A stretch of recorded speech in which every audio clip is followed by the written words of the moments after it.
My name is Katie Rase Seward.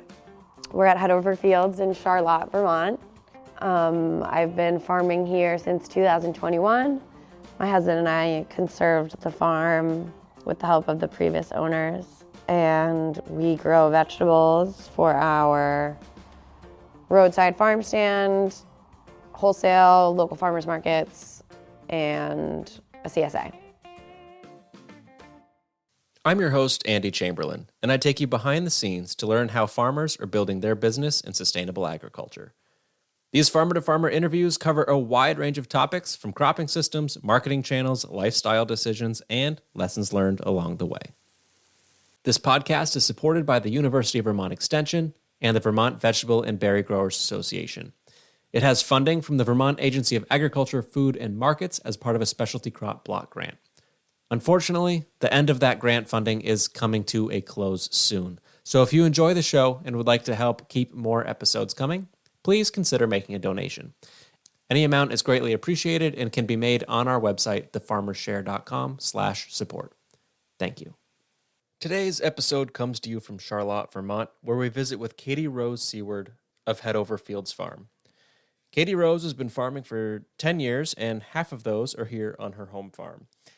She sells organic veg from about 5 acres of production, with several high tunnels through a retail farm stand, CSA, wholesale, and farmers markets. We start off with a winter tour of the farm after some fresh January snow, where she shares about growing winter greens, getting water on the farm, and growing in varying soil conditions across a sloping landscape. We then pull up a stool in the wash pack and talk about how she got into ag, the challenges of starting a diversified veg farm in the 2020s, and how friends and mentors helped her through the growing pains she experienced while building up this farm business. Thanks for listening, and I hope you enjoy the show.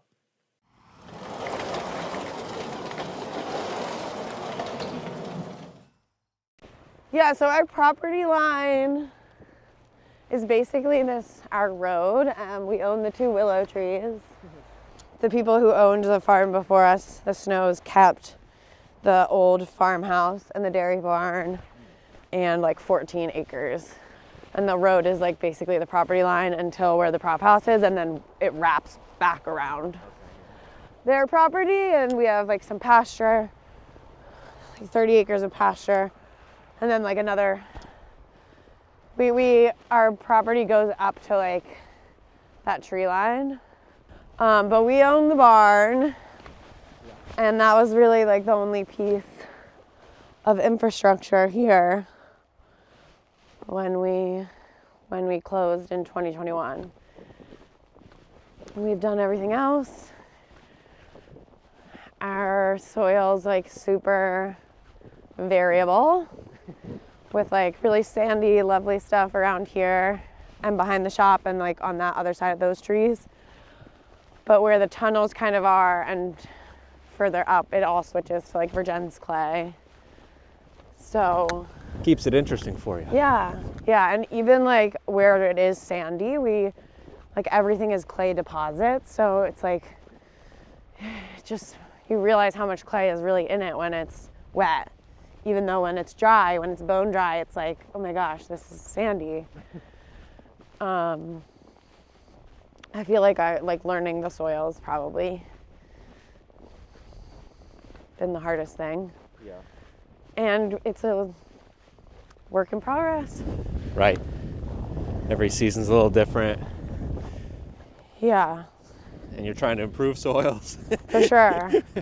We put up the other two of those tunnels this summer and just didn't seed enough of the ground around it. And seeing how muddy it was last week, I was oh my gosh, it's just a mess everywhere.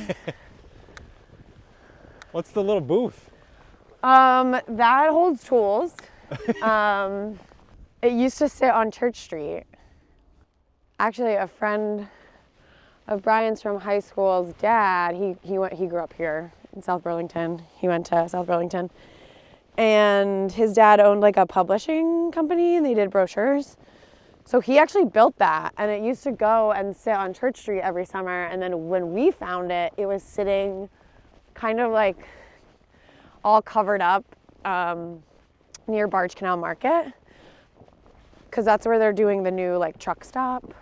Okay. What's it called? The South End Get Down now. Yeah, they own that lot, so they needed to get it off the lot, and I don't know, I was fascinated by it. So we took it. We took it, and yeah, it's basically, we call it the field house, but it just holds like hose and shovels. No, it's neat. It's unique looking. It's like fully, there's like fully electric in there, Nice. and like we could easily turn it into something someday. Yeah, what do you want to know? What do you want to know, Andy? What do you want to see? What's in this tunnel? This is our prop house. Kind of been double dipping and growing in it a little bit. There's nothing in it right now, but my hope is this summer to have like a late tomato crop in it. So we usually are finished with like the bulk of our seeding, I don't know, late July. Yeah. So it'd be cool if like by the end of July we could have like a late round of tomatoes in here. It's a short tunnel. We did have, it is tiny, yeah. It's 50 feet.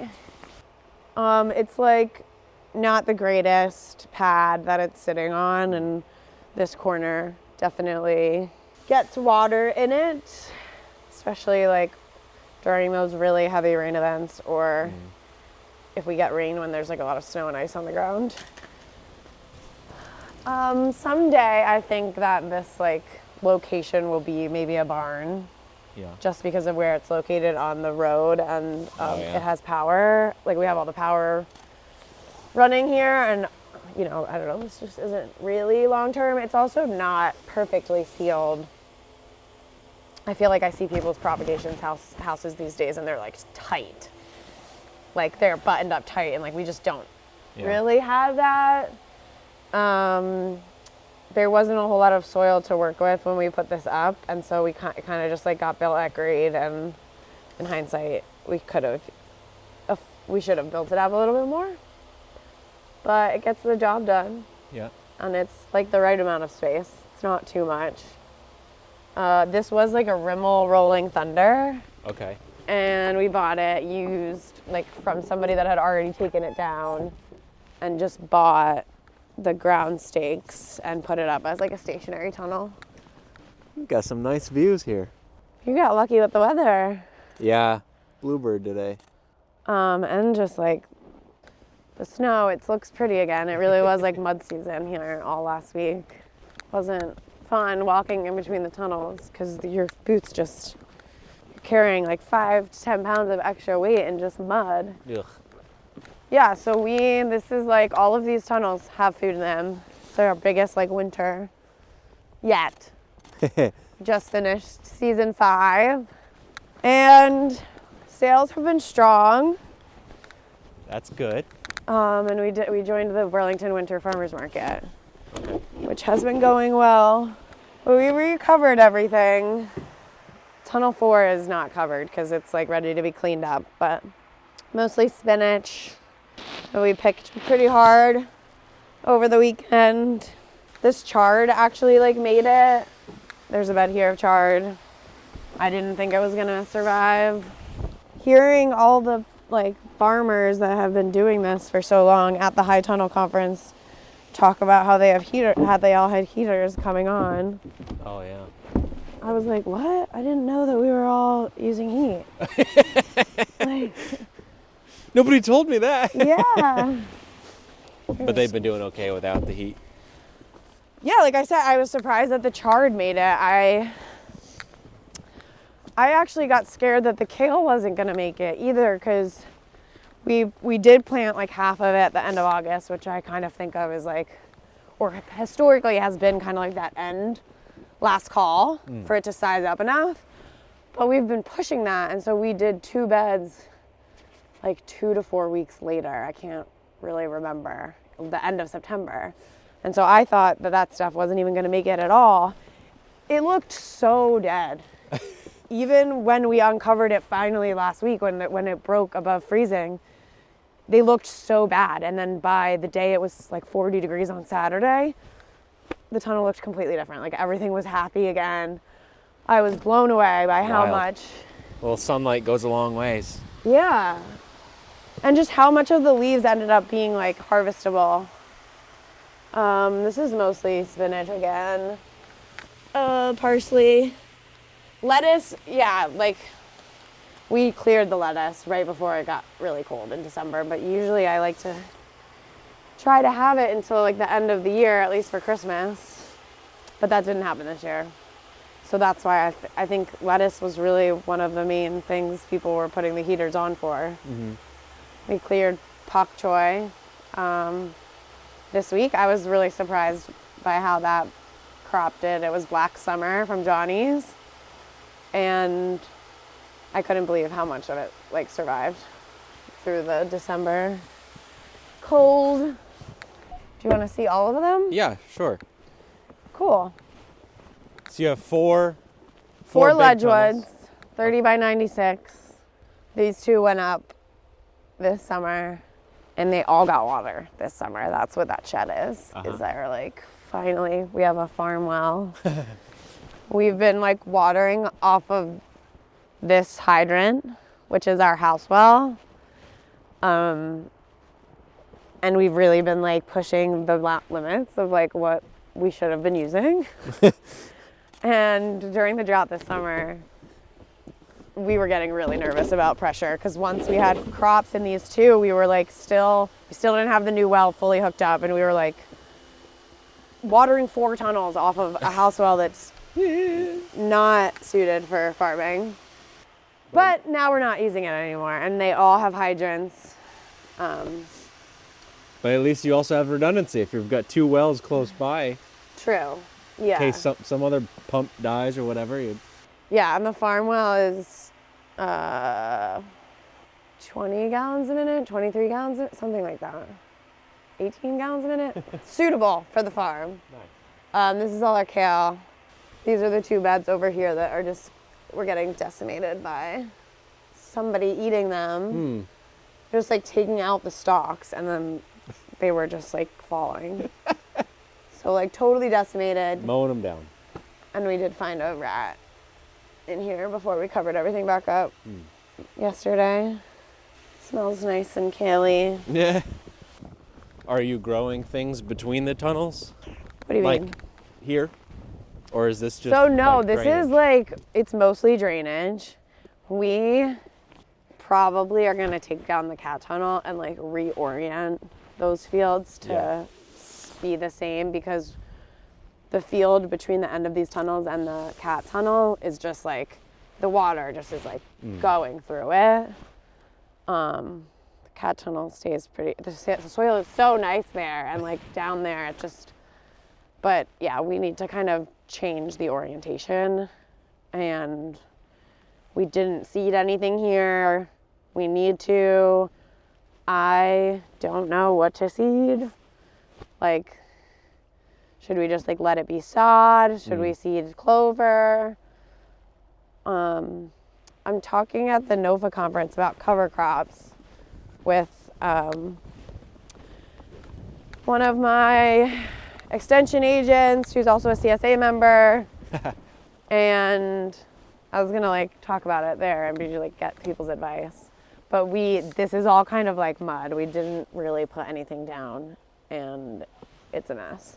So this tunnel's mostly picked over. The topsoil did not make it through December, but we were able to kind of clear the pak choi mostly. We just cleared the rest of this radicchio yesterday morning before everything froze again, but this is like the first tunnel that we're gonna like clean up and flip.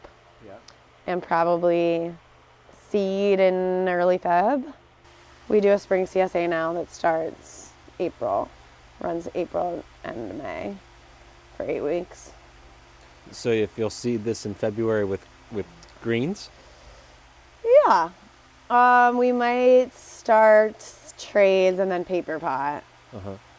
But we'll also put some seed down. I usually like to do like an early round of carrots. And do those catch in the winter, or do they just kind of sit for a while? Last year they sat, and I didn't think they were ever going to germinate, and then they kind of did. So, but the other 2 times I've tried it, we've gotten like lucky with like warm weather. And they need to be like covered with row cover for a while. Iceberg lettuce didn't make it. These are all single poly. Yes. The prop house has double and a fan, Yeah. a blower. These are all single. These 2 new ones have insect netting. Oh. It's kind of crazy. You can't even see it. Yeah. So that's a big change for us. Need to figure out the doors and like the vents before the summer, but none of the other tunnels are screened, and so I'm excited to do like tunnel cukes. Yeah. Because, yeah, we're pretty much like just doing field cukes, but it's not. Yeah, we don't have ridge vents on the first 2, though we do have like a frame there, so we could put one in, and I kind of forgot that we put them all in so that we could have them open during the winter, and it was after the high tunnel conference, and I was like, oh my God, we need to open the vents. And so we also went into this winter in December with like our covers being way too wet, especially in the Kale Tunnel.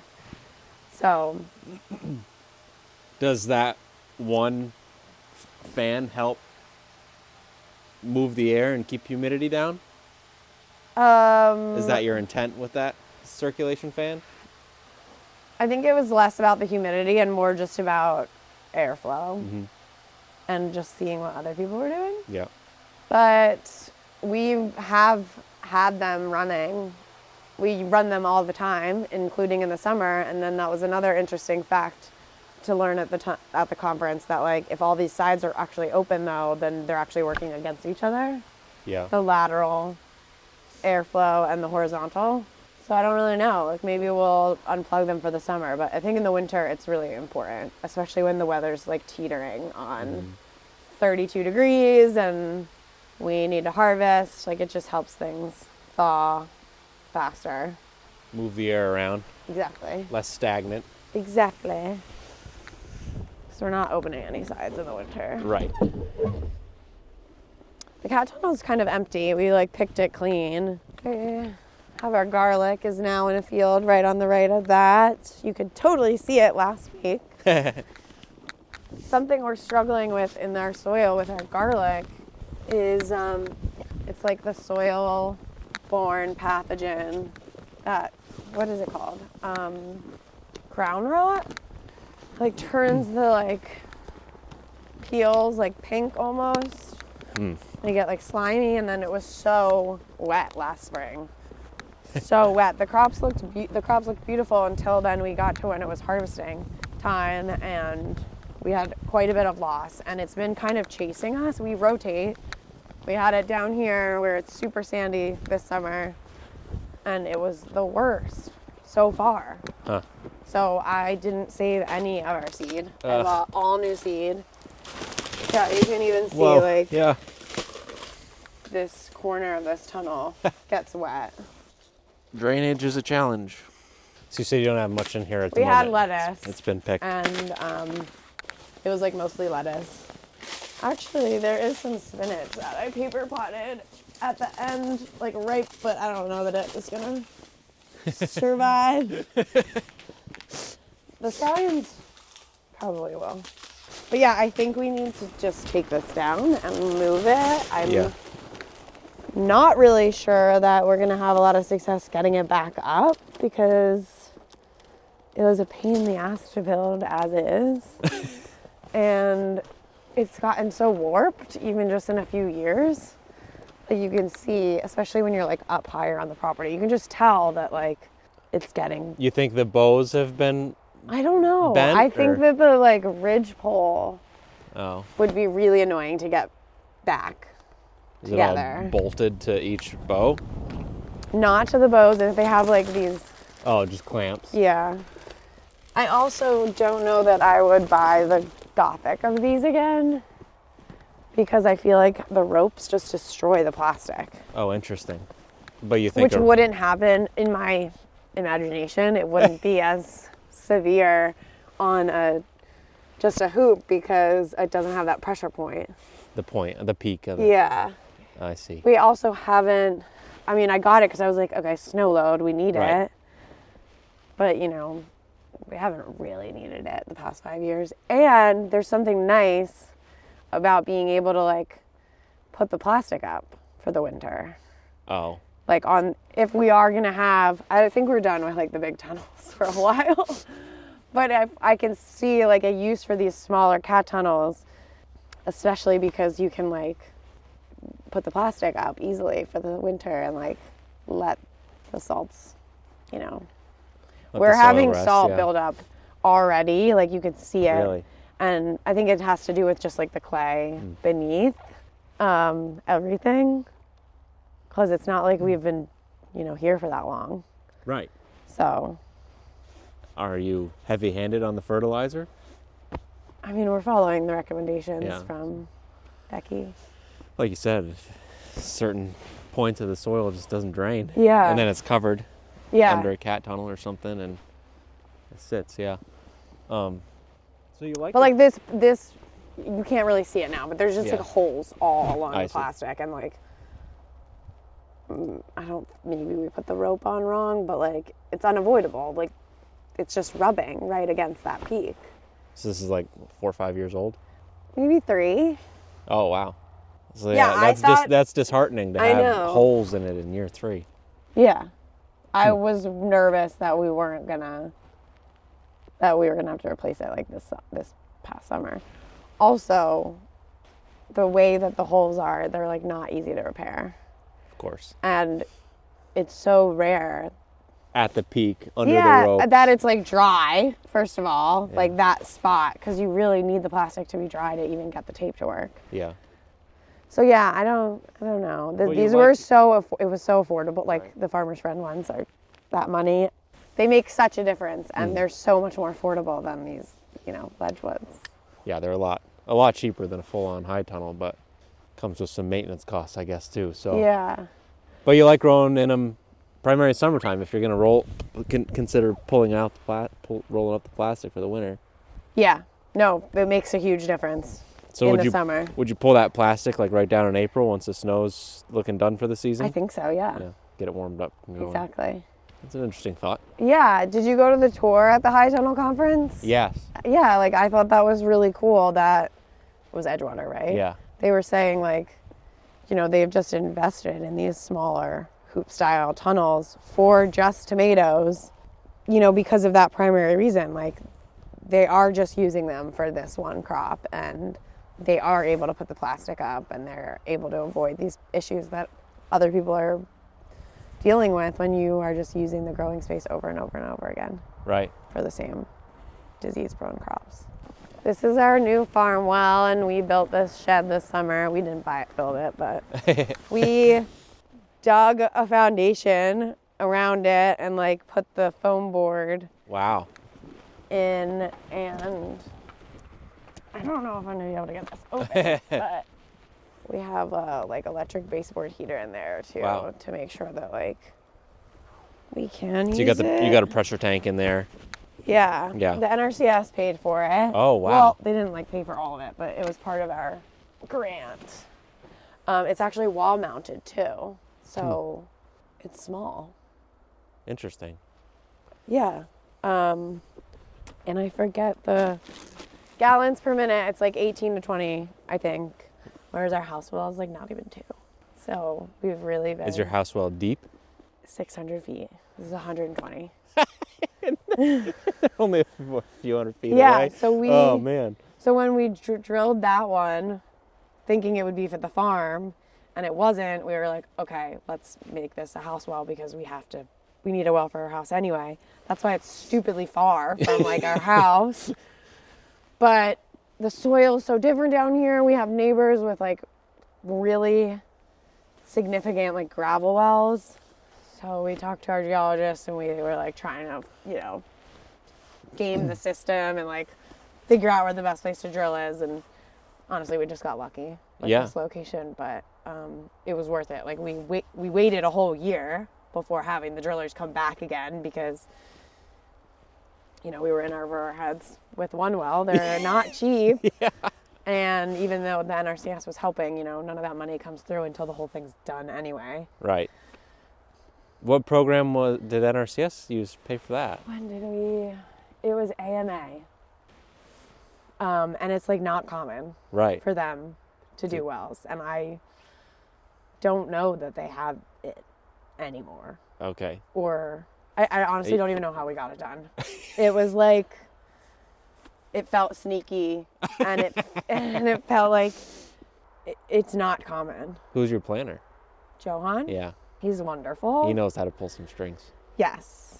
Yes. Interesting. We've been having, since, you know, the first few years we were getting tossed around and there was a lot of turnover. But ever since I've had Johan, he's just been really wonderful. And our relationship has been really strong with the NRCS. It sucked finishing this, like, as the government was shut down this fall. But we're paid for it now, and we're all ready to go. So did that cover the well itself or the little house? Or so all the well, of it? They actually paid for, like they gave drilling. us money for the well after that was drilled. And that we did that spring of 2024. But we didn't do all the groundwork to get it plumbed up to the tunnels until July of 2025 when we had the excavator here doing the pads for the tunnels. Yeah. And that's a good question, because we had micro irrigation in either EQIP or AMA. I'm blanking. So that was part of it too. And it just made sense to do those things together when we were putting up. Because the contracts are like 3 years. I don't know. Things kind of shook out the way they did just because we had our house project delaying other things as well. Uh-huh. But as of now, the project is done and it didn't cover the shed. We had to pay for that. Yeah. But it covered a portion of the well drilling. It covered the micro irrigation inside the tunnels. It didn't cover the groundwork. Right. Still beneficial. It was a huge undertaking, and that's why it took us, 2 years after drilling the well to actually get it done, because there was a lot that fell on us. Huh. But because it's a pretty shallow well, because if it was 600 feet, at that they only reimburse up to a certain depth. Okay. And we would have had to make a call about whether or not to keep going. So because that one was shallow, we were like, okay, that's helpful. Yeah. But all in all, I think we were probably on the hook for more than half of the project in the end. Yeah. So. But still, to have them cover drilling is huge. Yeah. Schlepping water around on wagons is not fun, and I'm ready to be done with that. I wonder if you got written into that due to a resource concern. That was like a buzzword that I learned. Yeah. It's all about how you phrase it. For sure. I think it was because we were so new and you don't have any other water around. We didn't have any other water. From. Yeah. And Johan just knew where to go for it. Yeah, the challenge now, something we didn't do, which was a total stupid move on our end, was when we put the road in and we had our wetland permit for this culvert here, because this is an intermittent stream, we should have sunk a water line and put risers on either side of the road, and we didn't do that. So I still am filling a tank. So you have no water on this side? No, and this is our prop house. Oh, we're watering out of a tank in there that we fill. We have a well down at the shop. We had an old one there and we put in a new one, but still it's limited. And this is going to be the annoying part now is we'll have water for everything down there. So I think that we'll actually start using that side and those fields down there so much more, because here we don't have water, and watering these fields is so much more of a chore. But these are our oldest fields and our most established and in the sandier, so they really need the water. Both of these areas down here are sandy. So We're the like kind of tunnels are more in standing the on the clay? line. The first 2 tunnels are heavier than the newer 2. Yeah, it keeps me on my toes. Well, it's wild, like you said, there's a line between the heavy soils and the not. And then it's just across that line, the well and water difference too. For sure. Vermont's wild like that. It's It's so variable. A few hundred feet is a big difference. Some of these sandier fields are still really, really rocky. Some of them aren't. There's like, this is a big field. We've been growing in these beds right here, but we've barely grown anything because we're just trying to like reestablish. The weeds are really bad. And in the middle, kind of where it kind of raises up, that is just like always wet. It's almost like there's a channel that just like dumps out like in the middle of that field. And I'm like, okay, would this be a good place for a pond? Like, it feels like we're never going to be able. I got lucky with cover crop this fall because it was so dry, and I was able to get a pretty good stand. Half of it's peas and oats and half of it's rye. But when it's time to like lay beds, that one area, it's just like never good when the tractor is near it. So just like don't ever see that being resolved. So yeah, I don't know. Our fields are they've been changing every year. So how much growing space are you utilizing now? I think we have like 5 in fields, but not all of that is in veg throughout the season. Maybe like 3 is in veg. And 1 to 2 is in cover or fallow. But in that other field, if the conditions are right, you could bring in, you said that was a 13-acre field? Where?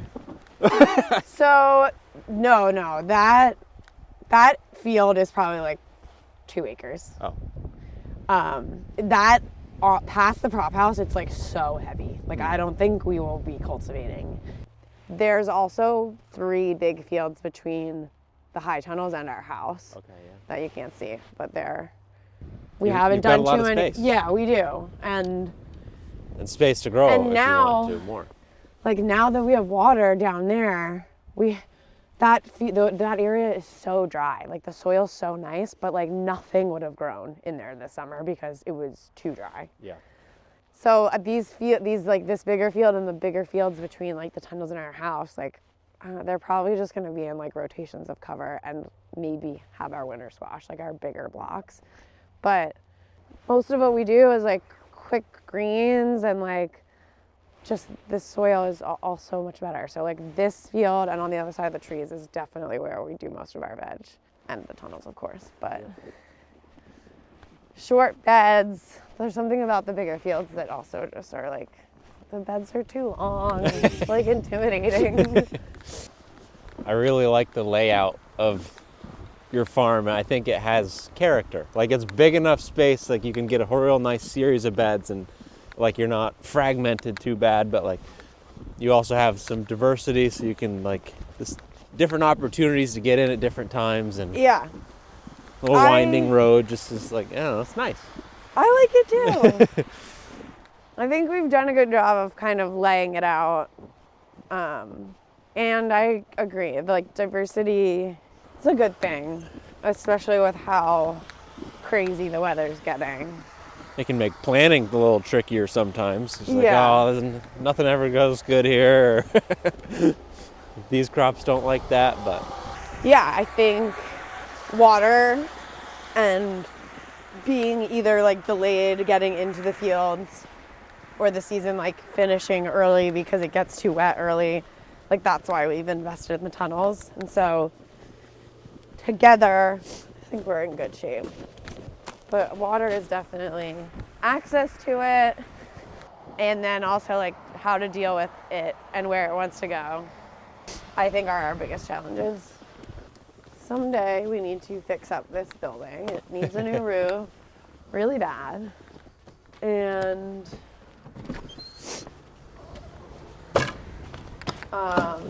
It'd be nice to like be able to heat the whole place. Yeah. The windows are all really old, single pane. What was this building before? It was the people that owned it prior to us. They weren't farmers, so they were just using it for storage. But before them, it was part of the Claflin Dairy. This land, and like it was 400 acres. That farm over there, which is now my friend Owen's, like that road is called Claflin Farm Road. They were a dairy, and then this was like a case parts shop. So they like did tractor work in here, and all of the cubbies, those held like the parts. Oh, okay. That we have in our farm stand. Yeah, I would have loved to like see it back in the day. Yeah. We had somebody come in once and he was like, I remember coming here with my dad. But yeah, there's not that many photos that are like. It's a garage. People don't take pictures of garage very often. Yeah. So this is where we wash, obviously. We put in this heater last year. There used to be like a giant furnace taking up so much space. So we like upgraded that to propane and freed up a lot of space. We got this sink from Veg and Berries from Burlington High School. That's huge. It is. Somehow we fit it in our van.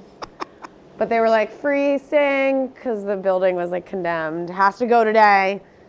And Brian and I were like, we're just getting in the car, we're going. I think we got this, like much of it was hanging out the back of the van. It was insane. And it's not without its issues. Like we have one or two of these seals like doesn't always hook. They're not drained because our drain pipe is frozen. We discovered that early at the end of last week. Oh, man. So that's why we have our both tanks in here. This is all like an outdoor wash station in the summer. So we usually just wash like greens in here, and we try not to wash things that are too dirty in here. Yeah. So we do like carrots and spray table things out there and bunches, things that need to be like shaken off. We try to do outside. But the drain pipes are frozen, so we can't use the sinks. So we're using these, and then we just like icing the driveway. Basically, yeah. Put this on the thing and drain it. I've been like destroying our rock on the driveway, but it's better than all of it flowing right back in here. Yeah. There is a drain under the tractor, but like we don't really know like where it goes. And so it feels weird to be just like knowingly using it for water, but I think we need to do some investigation. I want to get like somebody with a camera out. Yeah, and try and figure out where it is going. You're dumping pretty clean water down it, so it's not too concerning, but yeah, you don't know where it's dumping. I was filling one of the tanks one day, and I didn't have the bottom sealed. And usually they fill like 275 gallons in like 23 minutes. I come down here at 23 minutes. The thing wasn't sealed. The water is like just starting to like back up, but I turned it off and then it all went down the drain. So like it was fine. It's a working drain. Yeah, but I don't. Some ditch across the road or something. I don't know. Hopefully we'll find out eventually. And then there is an upstairs, like the whole footprint of this building has a second floor, which we can only access by ladder. Yeah. So that's like a big storage, like missed opportunity. I mean, we have a bunch of shit up there, but getting things down, it's like a multi-person project. And you can't really store heavy stuff up there, but someday, like if and when we can't invest in the building until we get a new roof. So that's kind of the limiting factor, but ultimately, like, we'd love to be able to be in here year round, like have the farm stand kind of be open year round. We're doing self-serve via this shed, which is a walk-in cooler. That's going really well. But yeah, the building needs to be fixed up. The walls need to be fixed up. There's, mice that live Is the roof leaking? Yeah, there's like a bunch of buckets up there on these crazy storms. We even there's like stains on the wall in the farm stand where it like comes through sometimes. Yeah. It's like, that's awkward.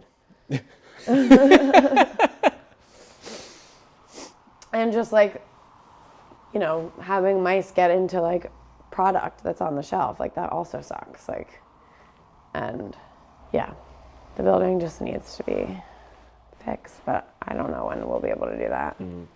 Maybe year 10 in 5 years. What can happen in 5 years?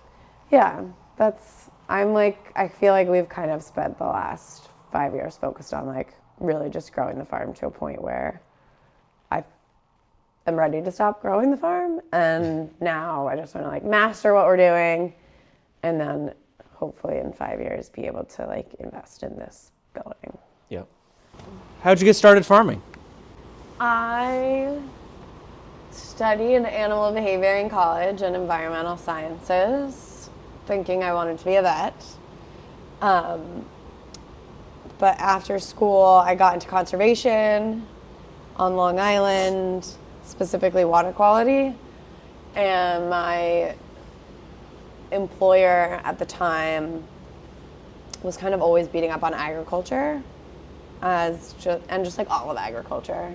Farmers were polluters, and because we were protecting water quality, you know, what they did was against what we did. And I hated that. Like, as a young environmentalist, I was like, this doesn't make sense. Like, I can protect the environment and like appreciate good food at the same time, and everybody has to eat. We can't just beat up on the people that are growing our food. So that sort of motivated me to really learn about ag and sustainable ag.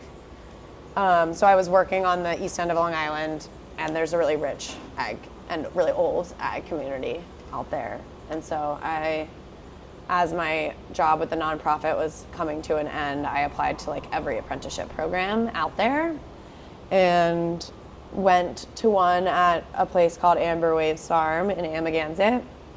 And what's cool about their apprenticeship program is they're like paying you instead of like you paying them. And they teach you. There's a educational element every week. You sit down and there's like a topic, and it kind of follows the flow of the season. And so I knew like by July of that first summer that this was like something I wanted to do more of. And I stayed there for 3 years before moving to Vermont. My husband is from here, grew up here, so we were just biding our time in New York until we were ready to move to Vermont. But we started looking for land kind of in 2015. That year I started farming, and we didn't close on this farm until 2021. But we moved to Vermont in 2018, and I managed a couple different farms around here between moving here and buying this place. But our first season here, we opened the farm stand in July of 2021. And yeah, I knew early on that first year that this was what I wanted to do. But it was, you know, I stumbled into farming kind of by way of like environmental conservation and really that experience. That's interesting. Yeah. And water quality is such a topic in Vermont right now. So yeah. Yeah, and in Long Island, they get all their water from an aquifer. They don't get their water from where the New York City does or where upstate does. They're literally sitting on top of their drinking water. And there are many Superfund sites on Long Island. Suffolk County has some of the highest breast cancer rates in the country. Like, you know, these things are connected, obviously. And so, yeah, everything that you do on the surface is going to impact your drinking water if you're sitting on top of it. And yeah, it was really a really like sensitive topic to be involved in, and everything's connected. And yeah, of course, in Vermont, you know, we're talking about it a lot too, especially with being so close to the lake. And just there are a lot more like cases of, you know, farms and neighbors, and there's a dairy that's been in and out of, you know, litigation because of pollution, and like there's a real sort of like confrontation between agriculture and the environment, and it's uneasy to talk about sometimes, and it does feel awkward. But you know, we're just out here trying to do it in the best way possible, and do it in a way that like allows it to keep happening on this land in the future, you know. Something that was one of like the arguments of my previous employer about farmers was that like nobody was even growing food anymore. Like everybody was doing agritourism, and like, you know, the place that I was at in Long Island is unique. Like it is where like the Hamptons are. It is a big vacation town, but like so much of that is also true of Vermont. Yeah. And the similarities, it's just all connected. And I just think about that experience so much. And really like that experience shaped like so much about how I view farmers and just people that are doing this work. And it's funny to think about because I feel like we are heading in the direction of like wanting to do more agritourism and like start to get more people on the land. Because ultimately that benefits our work of growing food, and it's just all about education, I guess. Right, right. But yeah, that's how I got into farming, and just think about that internal debate a lot. So do you find yourself battling with that, or were you always like, no, farmers have the right intention, and you kind of wanted to prove that? Yeah, I think that, I don't know that all farmers have the right intention, but I think most of us do. And especially the people that have been in my circles and like my community, Vermont as well, and New England and the Northeast. I just think that there are so many of us that are doing right by it, and if we're not doing it right, we're like talking pretty openly about the things that need to change. So I don't think anybody, organic or not, like I don't think anybody would be like, I'm doing everything 100% perfectly. Like it's not possible. Right.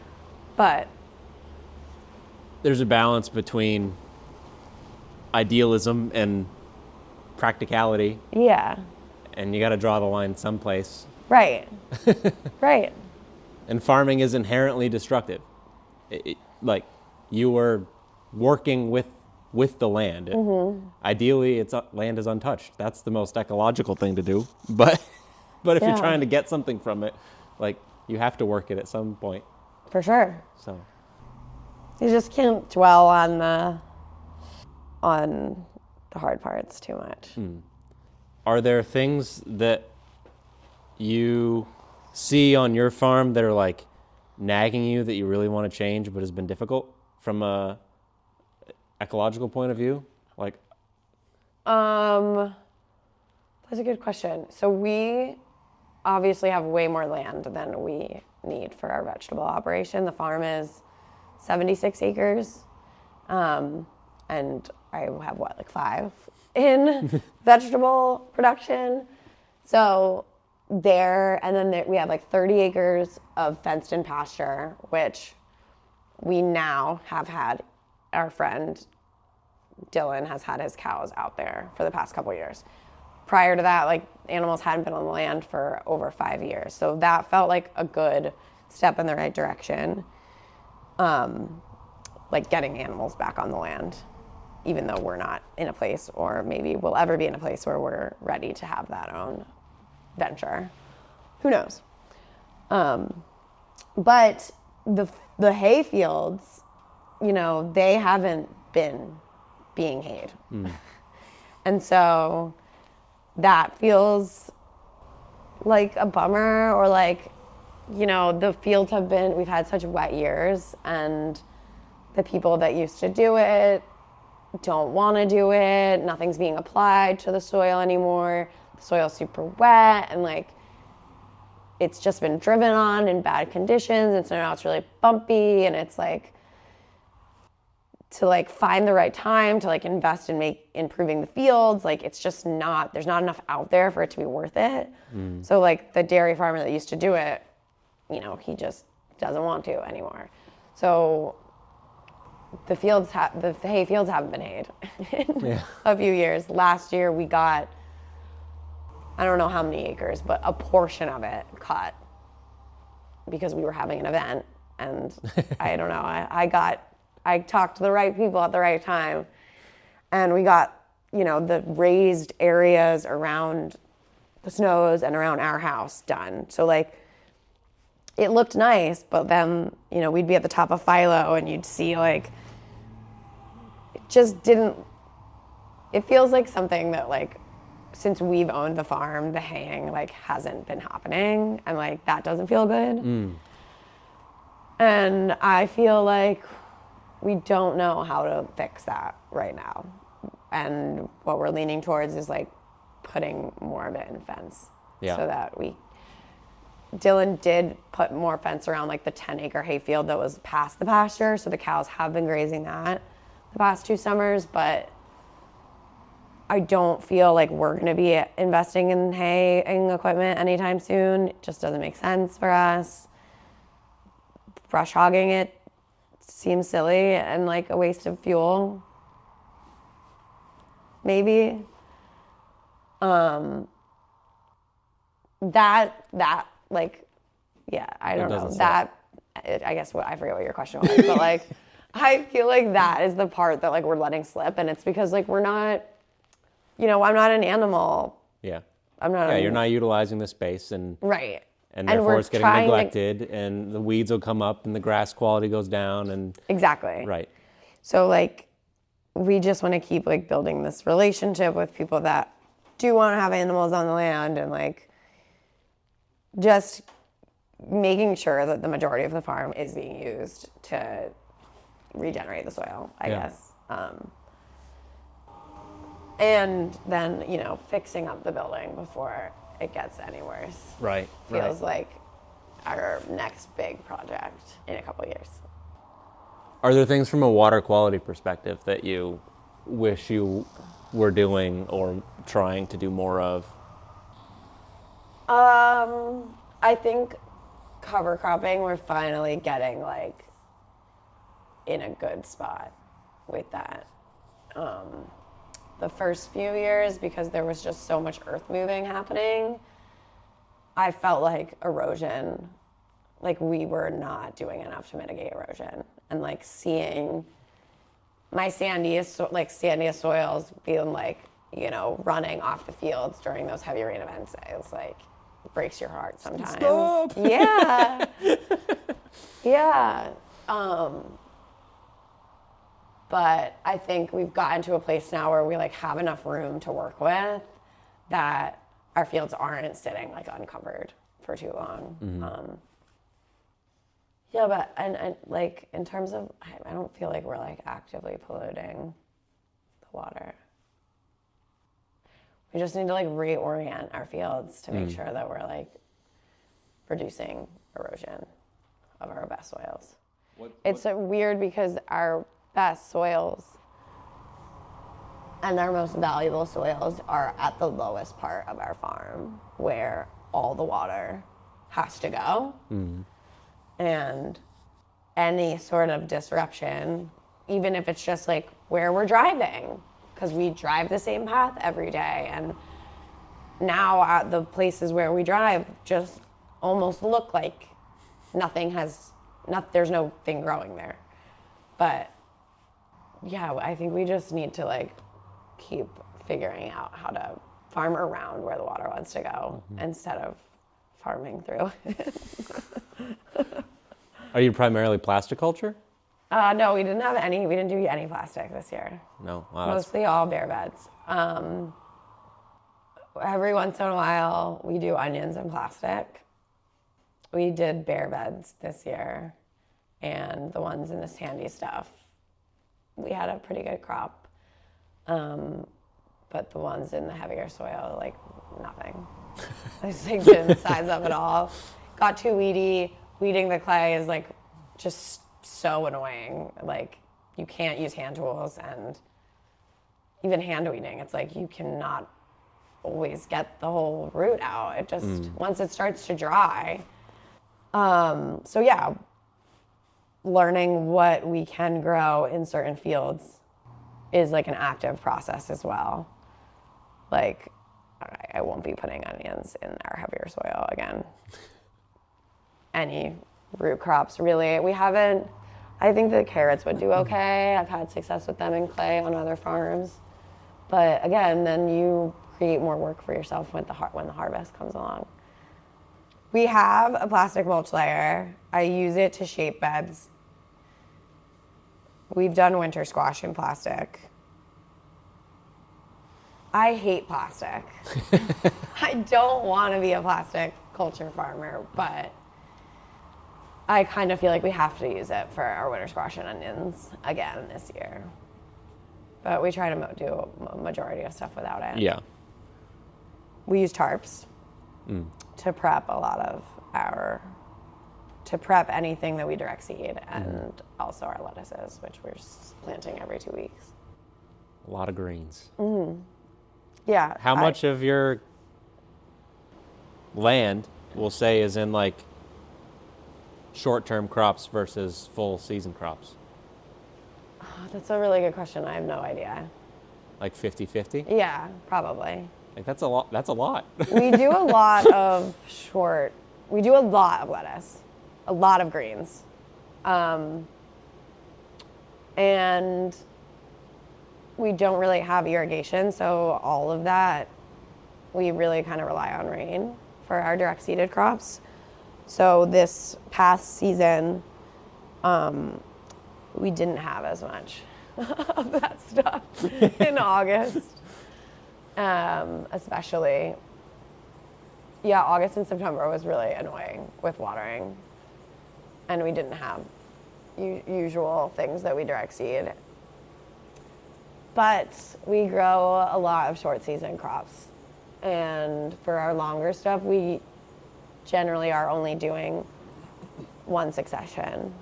The exception would be cucurbits, which we do multiple successions of. I'm trying to get to the 2 successions with tomatoes, but we haven't really gotten there. But like, we only do 1 of winter squash, onions, eggplant, peppers. Yeah. But we are like a primarily like market, direct to consumer farm. So like variety is really key to like our success as a farm stand, I think. How much of your business is retail out of the farm stand versus your farmer's market? Do you do CSA too or no? I do CSA. Yeah. I have 3 season CSA, spring, summer, fall. Spring is now like the most popular. We had 35 in the spring last year. That was the first year we did it for 8 weeks. I'd love to be at 50. And then we're around like the same number for summer, and then the fall is always like a little bit less. But I'd love to be at 50, like for all 3 of those seasons. I feel like CSA, it's like not as popular as it once was. Maybe not even, maybe it was already trending that way even before we started our farm, but just. Has your numbers gone down? I feel like COVID, like it kind of blew up again, but then it's not. Like people, I don't know. Went back to the grocery store. Yeah, or they just like, they want more flexibility than the box gives them. I think it's like people still come and shop with us, but they'd rather do that than get the box every week that we like pick out for them. Yeah. Yeah, I think I'd like to like eventually not do the CSA. But also, I think conceptually, like I just really appreciate what it is, and because we are very much like diversified and like kind of throwing a lot into the fields every year and just like seeing what works and what doesn't, the CSA really is the one outlet that gives us so much more room in terms of like dispersal. That's true. Than the other things do. Like than wholesale does and or like retail. You know, people want what they want. So when you have a bumper crop of something random like kohlrabi, like it's really nice to have the CSA for that. Great, 6 kohlrabis this week. Yeah. Yeah. No, that's a good point, though. It's true that the different customer base has different desires or needs or opportunities to move material. Yeah. Goods. But I've also gotten good at knowing what we're like not gonna grow because somebody else does a really good job at it. For like, I was like duped into trying potatoes and sweet potatoes the first couple years because of how sandy our soil is, and like without irrigation, potatoes were a bust. Even though the plants looked so good and like we had success hilling them. And sweet potatoes, same thing. It was like the plants looked really good. We had success, but the labor, we're just not set up for that with labor and or water. So we don't do those anymore because we can get them from people that are really, really good at growing them. And so we do that with potatoes and sweet potatoes. And we don't really mess around with too many of the brassicas like cauliflower and broccoli because we're just not great at growing them. Mm-hmm. But we do everything else. We do a little bit of most other things. Is where your business is at now, is it what you were imagining when you started? Yeah.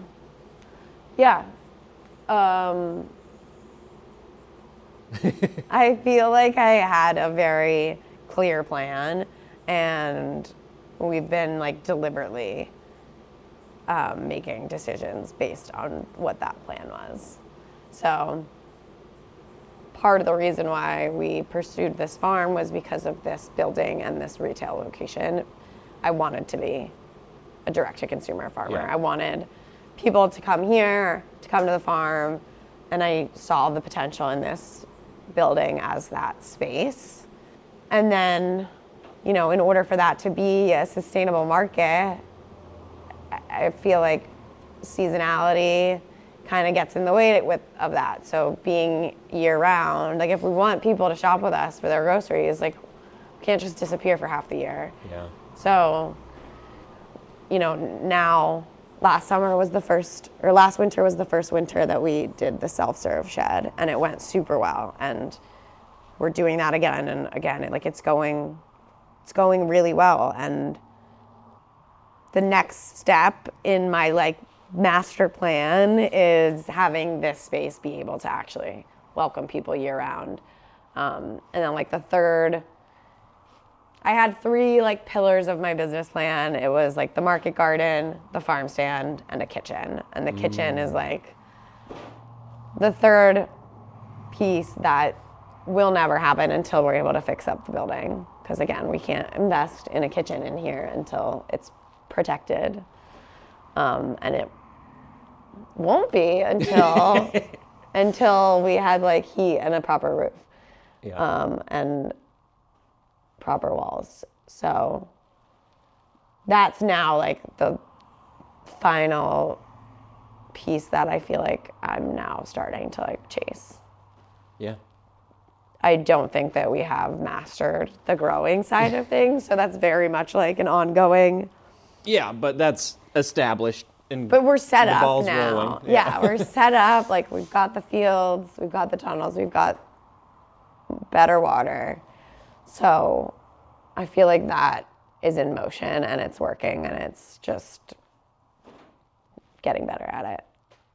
But this like next stage for our business is where I'm like starting to think about now.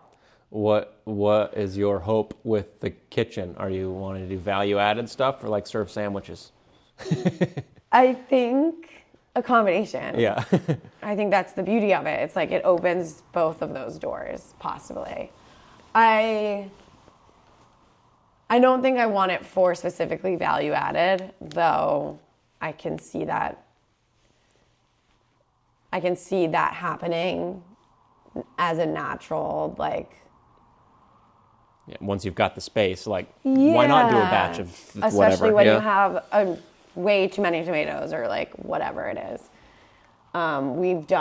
We've borrowed the kitchen at Adamsbury Farm and we did pestos and we froze a bunch of pestos and we got like 2 years out of it. I didn't take them to the farmer's market, but we sold them here and we sold the last one like this summer. And I remember like people were super bummed. Like that was really popular. So yeah, I think there'd be certain things that I'd want to do value added, but I'm not trying to like I'm not trying to like have a whole line of tomato sauces or things like that. Pestos for sure. But no, I think like the ready to eat is what's exciting. Because this stretch of Route 7, I just think is kind of underserved in terms of like what's available.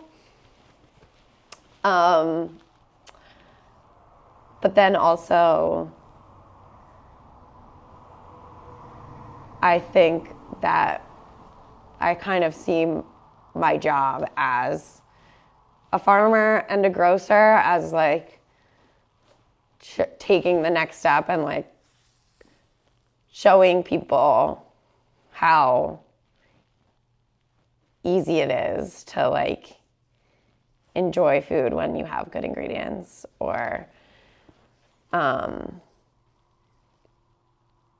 there's an educational element to like the preparation of the food that I feel like kind of closes the loop on what. So do you think you'd want to do like workshops and demonstrations and like on-farm event sort of stuff, or just like providing quality local real food? I think all of the above. Yeah. Eventually. Yeah. In some form. Yeah. All of the above. Yeah. I think that the events and the workshops, I hope, will just kind of be a natural progression of like what happens as this place and the resources that we have grows. There's something about like gathering around a meal. Like this is already becoming a community space, but you know, people come and do their shopping and then they go. There's something about sharing a meal with people, breaking bread with people that changes the conversation. And like, yes, it'd still be like providing a service, but it's like more than that. It's providing a connection. Yes. Yeah. It builds community. Yep. When you're actually like sharing a meal versus just shopping for ingredients, you know what I mean? Yeah. I have a guess on what you'll say, but what are you looking forward to most this next season? I don't know. I think I would have answered that differently a few months ago because I thought that we were going to stop doing the farmer's market. And I was really looking forward to that. But I don't know that we're going to stop doing the farmer's market because another farm is leaving. And them leaving could make it a really good market. Not that it isn't already a good market. I'm going to go off on a tangent, but like my plan was to stop doing the farmer's market and then transition to being open 7 days a week here. Because right now we're only open 5 days a week in the summer. But if we're going to drop the market, we need to make up that income. And so I was like, okay, well, we'll just be open 7 days a week. Yeah. And hopefully it'll shake out. Nobody's open on Monday. Yeah, what days are you closed? We're closed Monday, Tuesday usually. Okay. But like nobody's open on Monday. So like that, there's like opportunity there already. Our Mondays are almost as good, like they're a Friday for us. I think they would be good because it's Monday. People are getting back into their routine. Anyway, then I found out that this other farm, who's, you know, probably the biggest farm at the market, isn't doing it. And so then it's like, oh, well, now there's more money to be made in theory if we do it. I don't know. What am I most looking forward to this season? Not having to build anything. It's just been nonstop projects. Like we just celebrated, I guess today is the 15th, yesterday, was like 13 months of actually living here. So this past season was like so different in terms of like my mental headspace. And I'm just really looking forward to like more of that, like feeling settled and not feeling, it just feels so nice to like be here all the time. And I'm just starting to like really appreciate that aspect of this phase of the farm. Like the first year was really lovely. Years like 2 started to be really hard. Year 3 and 4 were like really, really, really hard. Like didn't know if I was gonna make it through. And then this past year, like finally living here, everything changed. And I'm finally back on like, okay, we got this. Like we're good at this. We can do this. So I'm just excited for more of that. What made years 3 and 4 so difficult? Just because you had so much like infrastructure going up? Everything was happening so fast. Like I needed so much help, and going from having like 1.5 employees in year 2 to having 6 in year 3 was like, what? Like, what is happening? Can I even do this? How do I do this? Yeah, your role I'm changed. learning on the job. And I just like kind of stopped taking care of myself because that just, yeah. So it was like dark for a couple years, just like not feeling like me, but things get easier. I wish. Growing pains. Yeah. No, things do get easier. And Brian and I left the country for 2 weeks in December, and like we would never have been able to like do that. So there things are changing. Like our life is getting a little bit more back to normal, if that is even possible, owning a farm. I don't know that it is. The word normal will never mean the same thing, but the growing pains are easier to like process, and also we're through like the hardest part of it. Yeah. Which was just creating it. But it's created now, and it's getting easier. Yeah, every step you're building upon. Yeah. With the crew, with the farm stand, with the tunnels, knowing your soils. You have a house here now. You're not commuting. For sure. It's like that's a lot to Yeah. learn and absorb and And build. people are like wanting to be, like young people are wanting to be a part of it more. Like I haven't posted jobs for this year, but obviously we're hiring like everybody else. And last year there was just like a noticeable difference in like the amount of people that were interested. And the first few years, like I didn't have a record, so I didn't feel like people were like, it was as easy to find help as I needed help, you know. It was like, It was not as but easy? it wasn't. It's getting easier. It feels like people are I don't know, we have a record now. People can see what we're about. And I have people that are coming back year after year and like that. How many people were on your crew last season? The height of this past year, we had 6 on the payroll again. Maybe 7 at one point. But that was like 4 people full time in the field, and then 2-ish people that were part time in the farm stand. Probably have around a similar number. Yeah. This year. What does sustainable agriculture mean to you, and what are you doing to achieve it? I think when I first started, the word sustainability had everything to do with like the environment and a farm's impact on the environment. That like you were either really sustainable or like not so sustainable based on what your impact was on the environment. But now I don't think that is the primary. I think it's so much more about like the farmer as well, and like mental health and the ability to like adapt and evolve.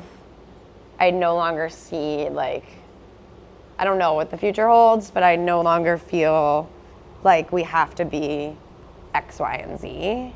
I think starting my business as COVID was like actually unfolding was really beneficial to like see everybody pivot and like see farms totally change their markets. And being a diversified farm allows you to absorb those things so much easier. So like I when I think about sustainability, I feel like it's like being able to absorb the unpredictable and keep going. It doesn't mean you can't change. And so I just look at the farm and I see opportunity. Like even talking about the hay fields and the pasture, like things that are not necessary for my business right now as a vegetable farmer. But like we have so many resources that are available to us to keep this place a farm. And like that's sustainability. Like how do we keep it a farm? And like make sure that it stays a farm. Even if like our kids aren't the ones that want it, like. Has there been any mentors or major influences for you in your farm growth trajectory? Yeah, definitely. The place where I did my apprenticeship, Amber Waves, was just life-changing experience. The women that started the farm were in their late 20s, early 30s at the time, and most of my coworkers were women.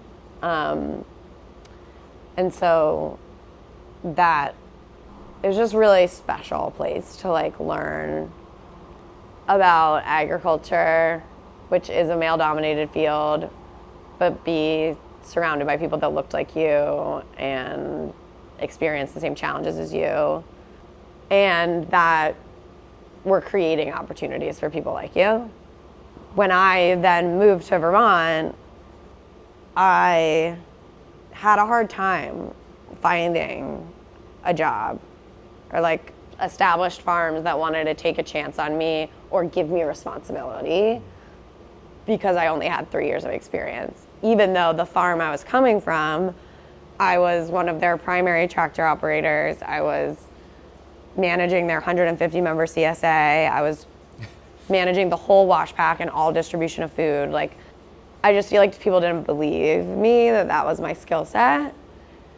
And fortunately, I did find a woman to hire me as her manager, and that is the year that like I knew I actually had what it takes to do it on my own.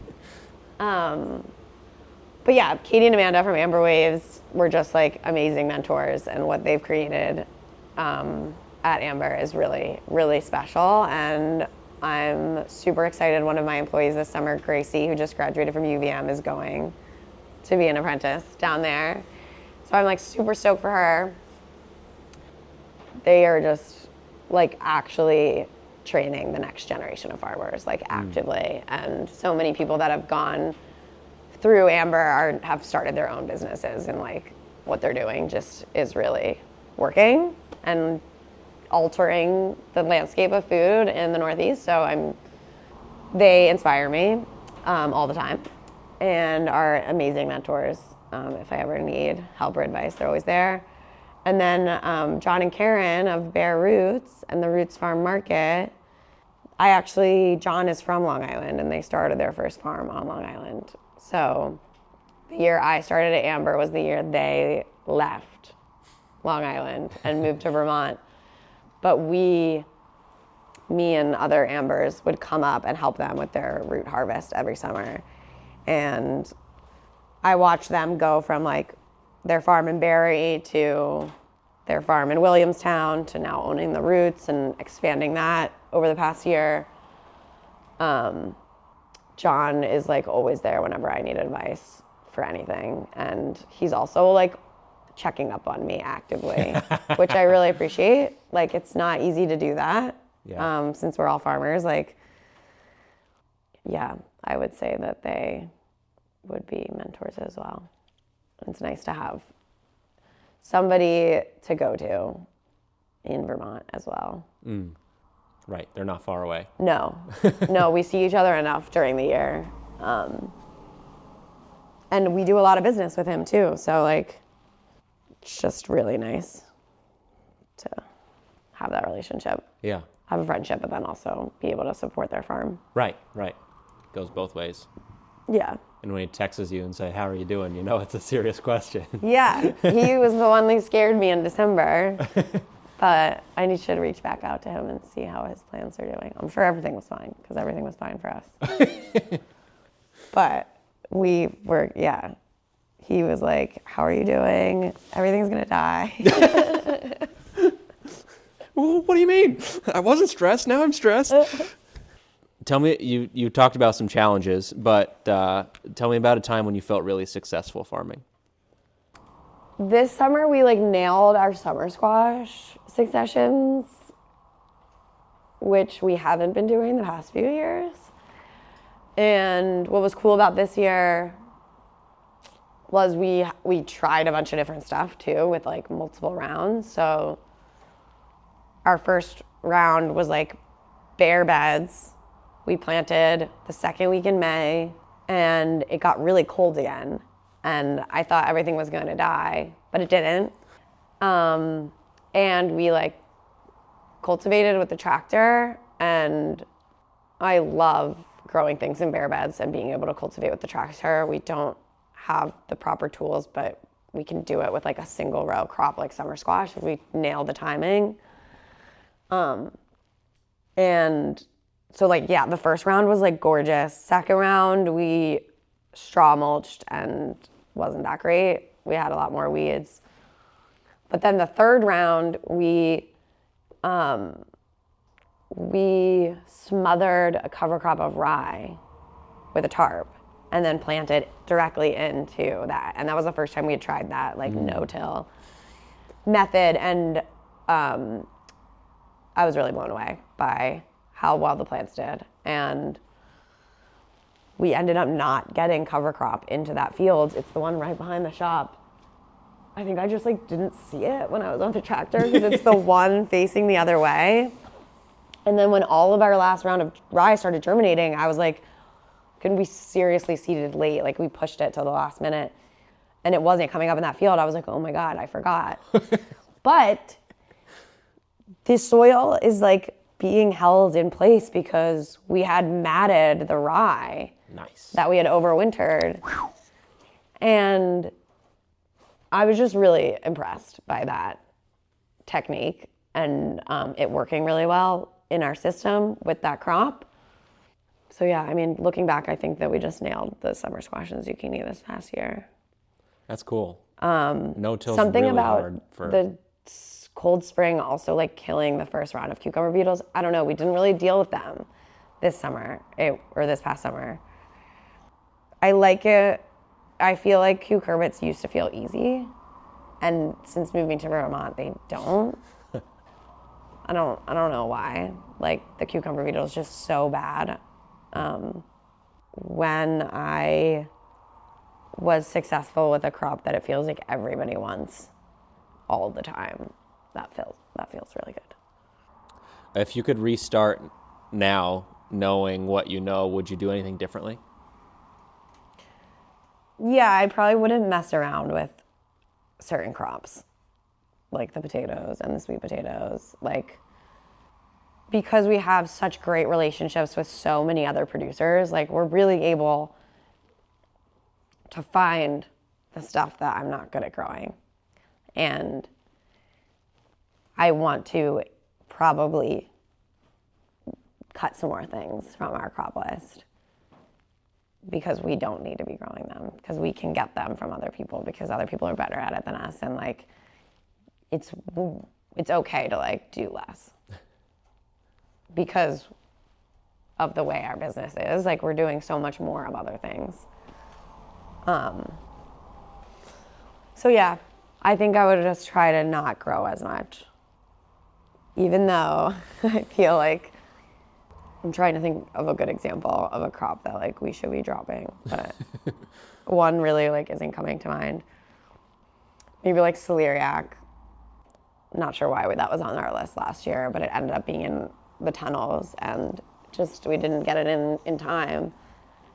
It didn't get big enough, and then we didn't get it out in time before it froze in December. Do you have any advice for another beginning grower, or key lessons that you may have learned? I think just knowing how water moves through your farm is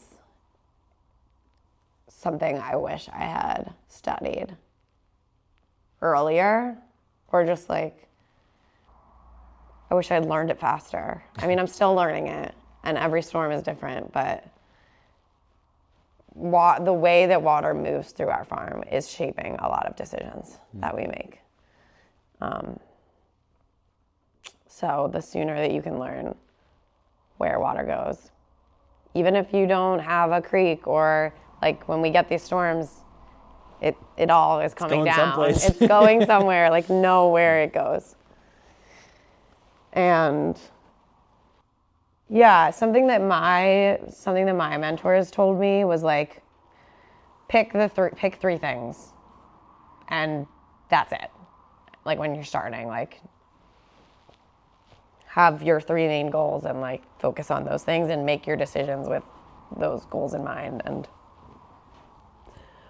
my business plan was like the market garden, the farm stand, and ultimately the kitchen. And I think I've been very intentional about working towards those goals. And I think I remember having such a hard time writing a business plan because I felt like I couldn't, with farming, it's like you can't predict anything. Like, that's like overcoming that mental roadblock of like, it doesn't matter if you have a plan, what is going to happen is going to happen.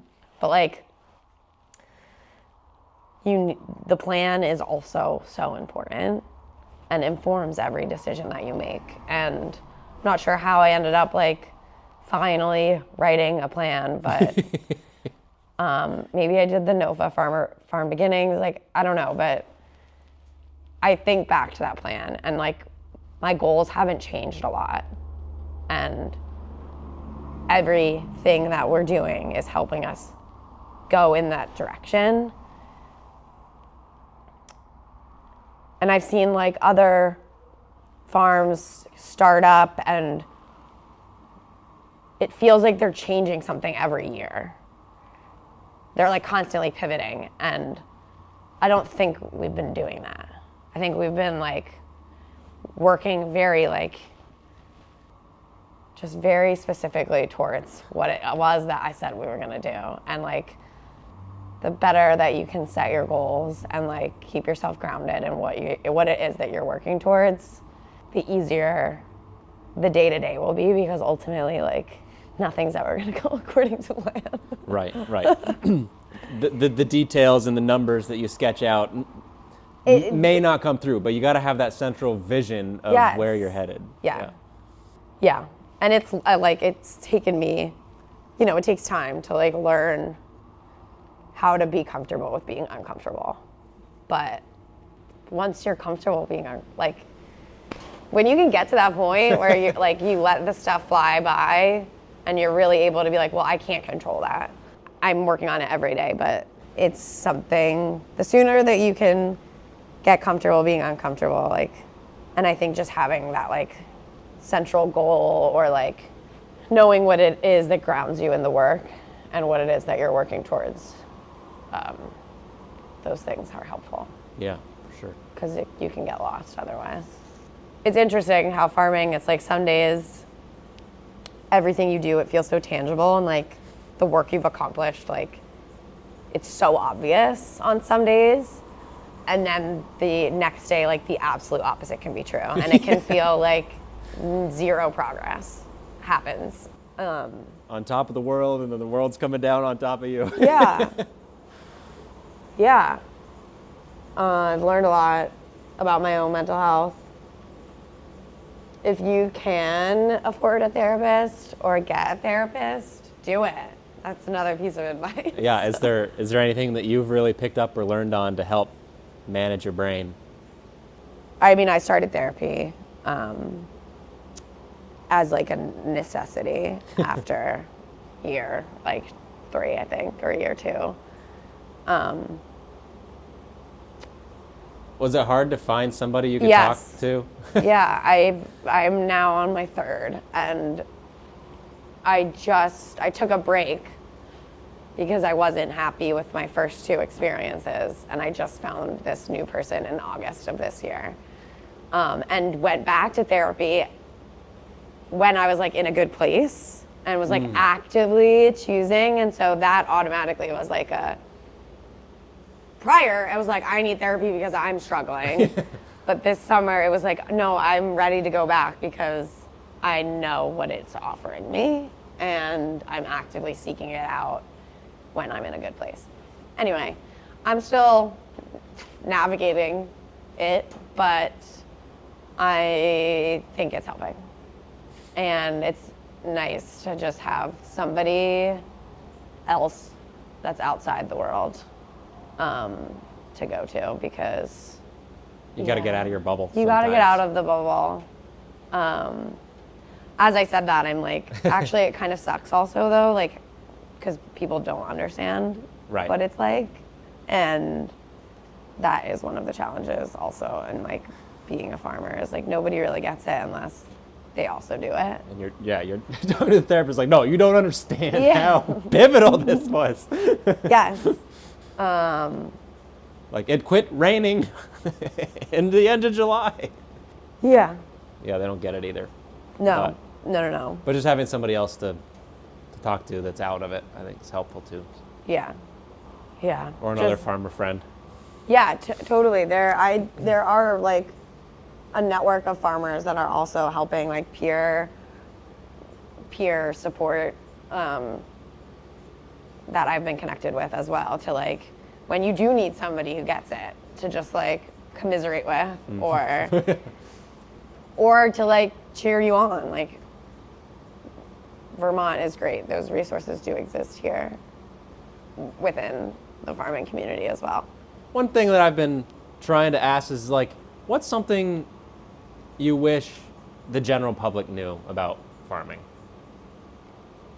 Or maybe something that you want to tell your customers, or you interface with the general public a lot. So I think that I want people to know that what we do is highly skilled labor.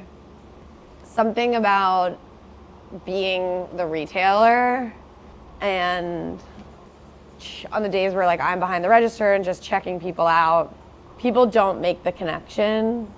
And a lot of the people that work here at Head Over Fields, we have a lot of overlap. So a lot of times you'll come into the farm stand and the person who's checking you out in the farm stand is also spending time in the field picking those tomatoes or whatever it is.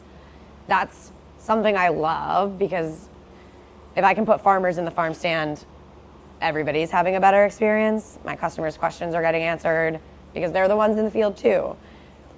The connection isn't always made, like, and like so many people garden and like, yeah, I think, and like, I just like don't even know where to begin. But I think just, I want people to know that it's really like highly skilled work that we do. It's so complex, they can't comprehend like everything that you need to do and plan and execute and... Right. It seems so simple sometimes. Like you just need to go pick that crop and bring it down here. But it's so much more than that. And a lot of times people will like offer to help or like offer, like do they want to volunteer? Or they want to be a part of it because they think they can do it. And it's not that they can't or couldn't, but it's not that simple. And there's some training involved, even to do the quote basics stuff of picking it. Exactly. And even the most experienced people still have a million questions. Like anytime you have to go back out there because conditions are constantly changing. And like the bigger, something that's just like any business owner can relate to, is like, as your business grows, like you kind of get further away from the work that got you into it in the first place. Like I'm doing so much less of the like majority of the harvesting, you know? And I'm doing so much more people management. And it's like, I didn't want to be a farmer because I wanted to manage people. Not that like I want people to know this, but just... It's just so complex. Most farmers don't get into farming to manage people. No. That's not what draws us to it. It's the opposite, yeah. It's the ability to like not spend time with people. But we quickly realize we can't do it by ourselves. Yeah. That's not sustainable. No, it's not. If you want to make any decent money at it. I think just people keeping an open mind and being open to like having conversations with the people producing your food is really meaningful. It goes a long way to ask your farmer how they're doing, I think. I saw a reel on Instagram the other day. It was like an entrepreneur. They're like, when somebody asks how you're doing or how, what have you been up to? You're like, well, do you just say, yeah, it's same old, things are going well? Or do you like just like spew on them because there's so much actually happening? Oh my gosh, yeah, I don't even know. I feel like the default is the weather. Yeah. Like, whenever somebody's like, how are you doing? Or like, what have you been up to? It's like, as a farmer, I just feel like the best direction to go is like the weather because everyone can kind of relate a little bit. But things have been so crazy the past few years with like the flooding and then the drought that also everybody's just really defeated by the weather. That now it's like I'm trying to actively avoid that as a topic. Yeah. Because it's a downer. I feel like I'm a pessimist in general. So I feel like I'm always like, eh. And then some people are like, okay, no, tell me what's actually going on. I try to share the truth. Especially with our customers. I think I've been trying to be more open about sharing the realities because I think it's important. Right. To talk about them. But it can definitely, it's like that SNL skit where like the Debbie Downer. Have you seen this? No. Oh, you should Google them when you get home. But yeah, it does feel like you're kind of always being a little bit of a downer if you are telling the truth. Because it's never all rainbows and flowers. Right. Most days are stressful. There's a lot going on. And a lot hinges on a lot of things. I feel like the next 5 years we're going to learn a lot more. Yep. But it gets easier. Yeah, you got your boots on now. Yeah. I wish that more people like who had been doing it for longer like talk about how it does get easier. I kind of feel like, at least when I was trying, there were a lot of older farmers that were like, why would you want to start your own farm? Like, A, because everybody's already struggling and there aren't enough people to help the people already doing it. And B, there was like people that thought like, why would you want to start something new? Like, there are so many farms that like need help. Like, there are so many farms sitting like, which isn't really the case anymore. COVID kind of blew all that up. But there are so many farms that are in disrepair that need people, instead of like taking, this was a farm, but we also, turned it into a veggie farm. Right. And so there wasn't really anything. But I felt like people were either like, why would you start something new? There are too many people struggling who need help. It's silly to like add to the competition. And then also be like, why would you take something that's not, like, why would you try and start something from scratch when there are these other farms available or waiting for the next person or like whatever. And I had very specific things that I wanted to do, and not every farm was gonna like let me do that. As you found, it was hard to just get a management role. Yeah. From being trained. Yeah, and like. So maybe if an opportunity like that arose, that might have changed your trajectory. For sure.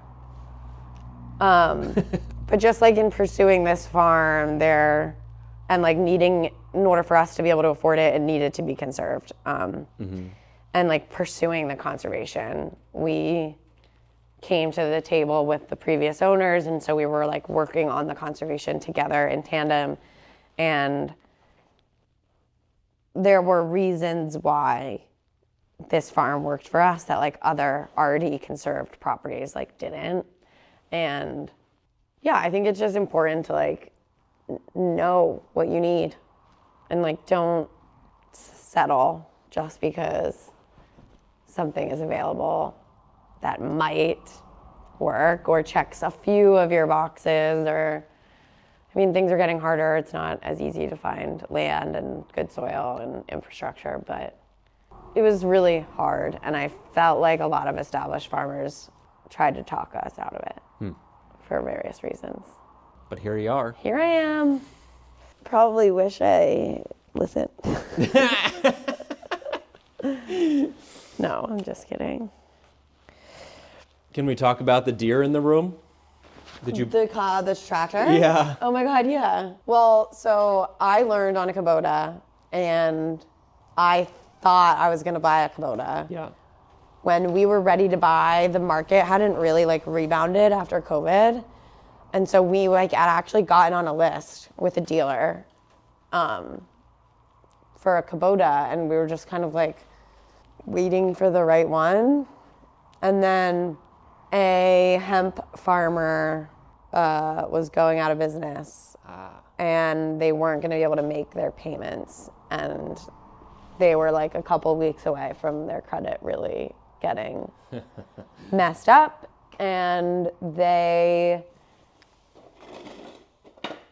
needed somebody to get them out of the contract. And they threw in the tiller, a disc, the backhoe attachment. Whoa, fun. And we got an insane deal on all of it.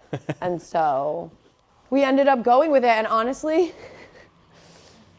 not everybody, but like most of the farmers in Charlotte who have been here for a long time come from generational farming families.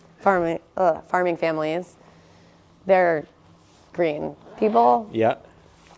So you made friends. Oh my gosh, of it. we got so much respect. And I was like, I'm so happy I don't have an orange tractor right now. And I do love it. By the neighbors. I do love it. It's hydrostatic, Yeah. which I didn't want, but in practice, it really makes doing certain things a lot easier and a lot smoother. I love it. we finally actually used the backhoe this summer when we insulated the shed. I wish I had a smaller tractor, and I wish I had a bigger one. But I think it was the right size for what we needed when we needed it.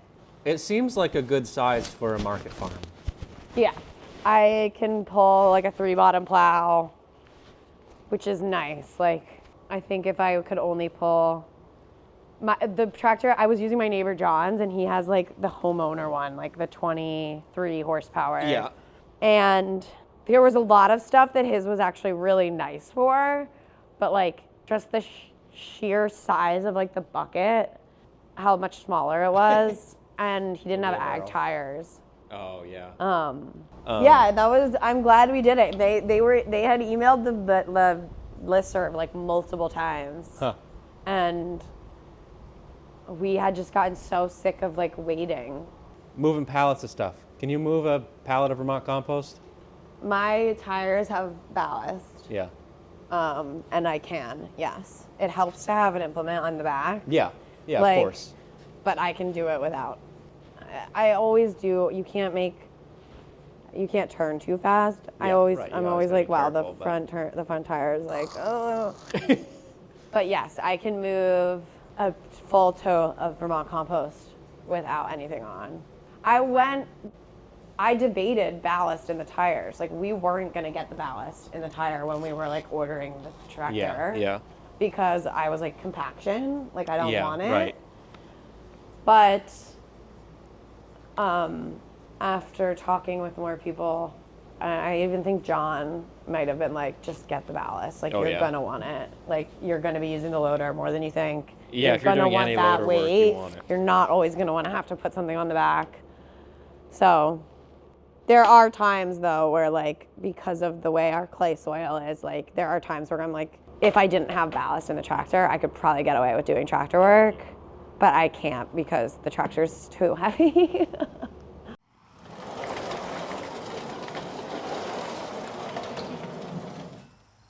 And that was The Farmer's Share.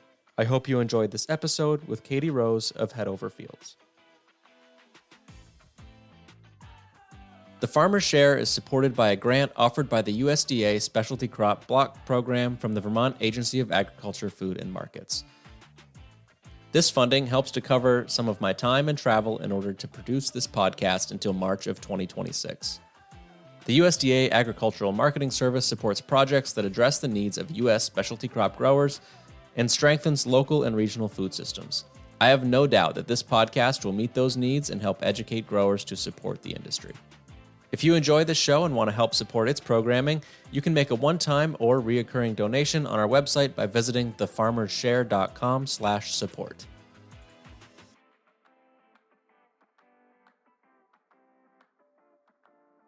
We also receive funding from the Vermont Vegetable and Berry Growers Association. The VVBGA is a nonprofit organization funded in 1976 to promote the economic, environmental, and social sustainability of vegetable and berry farming in Vermont. Their membership includes over 400 farms across Vermont and beyond, as well as about 50 businesses and organizations that provide products and services of all types to their members. Benefits to members include access to the VVBGA listserv to buy, sell plants and equipment, share farming information, and tap the vast experience of our growers. Access the Community Accreditation for Produce Safety, also known as CAPS. This program is designed for growers, by growers, to help you easily meet market and regulatory food safety expectations. You can access the VVBGA's Soil Health Platform, where you can organize all the soil tests and create and store your soil amendment plans and records. Access to webinars for growers in the VVBGA annual meeting, an email subscription to the Vermont Vegetable and Berry newsletter, camaraderie, enhanced communication, and fellowship among commercial growers. Memberships are on a per farm, per calendar year basis, and annual dues this year are $80. These funds pay for the organization's operating costs and support educational programs and research projects. These funds also support projects that address grower needs around ag engineering, high tunnel production, pest management, pollinators, produce safety, and soil health. Become a member today to be a part of and further support the veg and berry industry. You can visit thefarmershare.com to listen to previous interviews or see photos, videos, or links discussed from the conversation. If you don't want to miss the next episode, enter your email address on our website and you'll get a note in your inbox when the next one comes out. The Farmer's Share has a YouTube channel with videos from several of the farm visits. We're also on Instagram, and that's where you can be reminded about the latest episode or see photos from the visit. Lastly, if you're enjoying the show, I'd love it if you could write a review. In Apple Podcasts, just click on the show, scroll down to the bottom, and there you can leave 5 stars and a comment to help encourage new listeners to tune in. I'd also encourage you to share this episode with other grower friends or crew who you think would be inspiring for them. Thanks for listening.